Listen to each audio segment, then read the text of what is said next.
ఇక కావ్య అయితే కళ్యాణ్ మీద అయితే డౌట్ పడుతూ ఉంటుంది. ఇక బ్యాక్గ్రౌండ్లో కళ్యాణ్ ఇలా అంటూ ఉంటాడు, నువ్వు డాక్టర్ని కలవలేదు కదా వదిన అని అంటూ ఉంటాడు.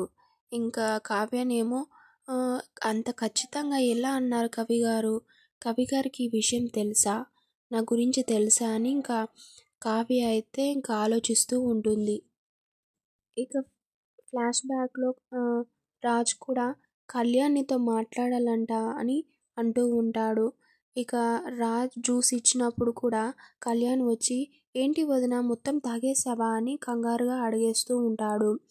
ఇక అవన్నీ గుర్తు చేసుకొని కావ్య అయితే ఇంకా కళ్యాణ్ని అడుగుదామని ఇంకా కళ్యాణ్ మీద డౌట్ పడుతూ ఉంటుంది. కళ్యాణ్కి నిజం తెలిసేమో అని అడుగుదామని కళ్యాణ్ రూమ్కి అయితే వెళ్తూ ఉంటుంది. ఇక కళ్యాణ్ ఏమో మిర్రర్లో చూసుకుంటూ ఉంటాడు. సడన్గా కావ్య కనిపించటానికి ఇంకా తిరుగుతాడు. ఇక కావ్య ఉండి ఇలా అడుగుతూ ఉంటుంది, నిజం చెప్పండి కవి గారు అని ఇంకా కళ్యాణ్ అయితే అడుగుతూ ఉంటుంది.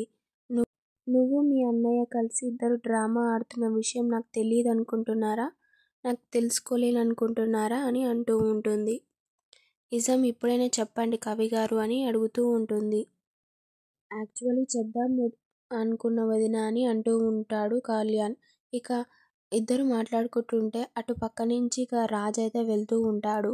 ఇక కళ్యాణ్ చెప్పేస్తాడేమో అని ఇంకా రాజ్ అయితే లోపలికైతే వస్తూ ఉంటాడు.